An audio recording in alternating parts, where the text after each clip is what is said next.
I want to give you a personal testimony of a savage storm that I went through. I have debated for months whether to tell this personal story of crisis to my church and the national television audience.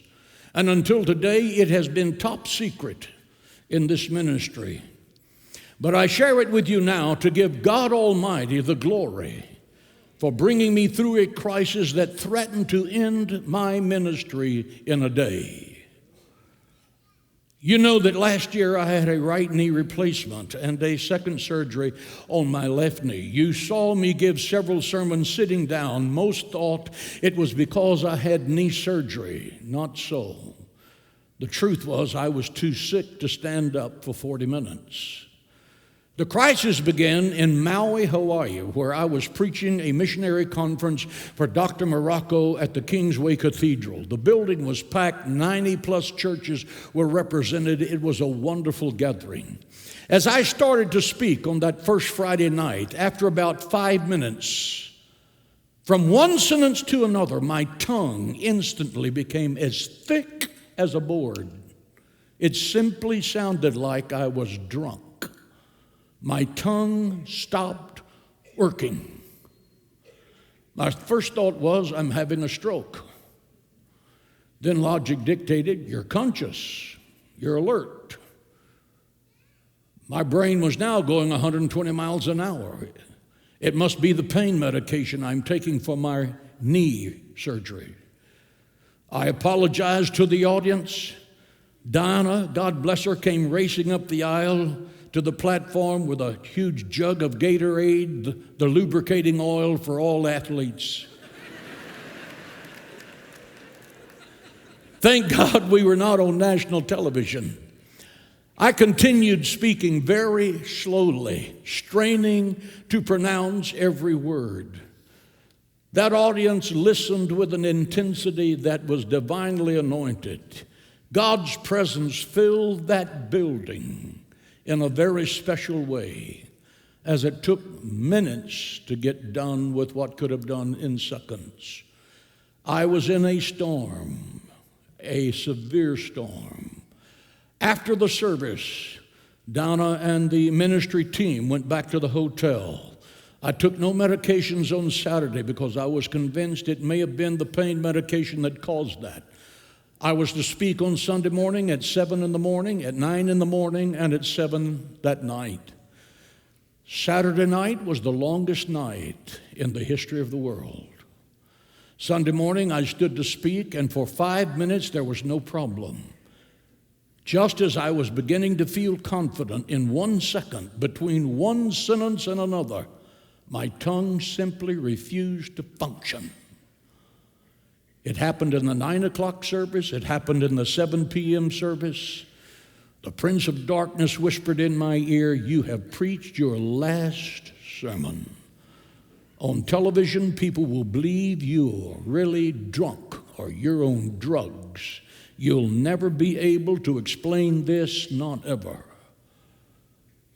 We called Dr. Schnitzler, who has been my physician and shepherded me through a number of physical problems. And as soon as our plane landed in San Antonio, we went straight to his office to do blood work to be distributed to every specialist in town. For 2 weeks, Don and I stayed out of the city because I couldn't talk. And there was no way to explain what I was going through because I didn't know. But you can be sure that every waking hour, the Prince of Darkness was dancing on my shoulder saying, "This television ministry is over. You're out of Christians United for Israel. All that you are is over." The medical reports came in. We came back to San Antonio and went to the office of Dr. Jackson. Donna and I went to her office, and she said, "You have myasthenia gravis. It's an autoimmune system failure where the messages from your brain being sent to your tongue are garbled. Your body is attacking your body, and it's caused by stress." I asked the doctor, will I ever be able to preach again? She responded very honestly, I don't know, maybe not. If she would have hit me in the head with a hammer, it wouldn't have hurt anymore. I said, will I ever be able to play my saxophone? She hit the safe button again. I can't tell you that. Maybe not. Your body is under attack.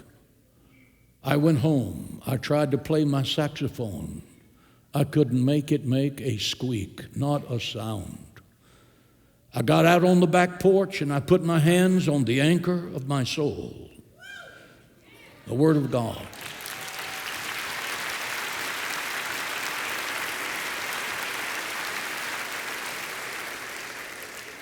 The winds of adversity were howling. The waves were pounding the hull of my ship.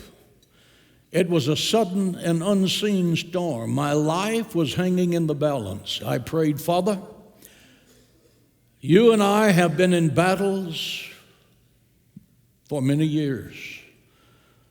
This affliction has taken me totally by surprise, but it didn't take you by surprise. My future's in your hands. Thy will be done. The doctor told me I would have to go through the atomic bomb treatment, 80 hours of IV therapy, intravenous therapy.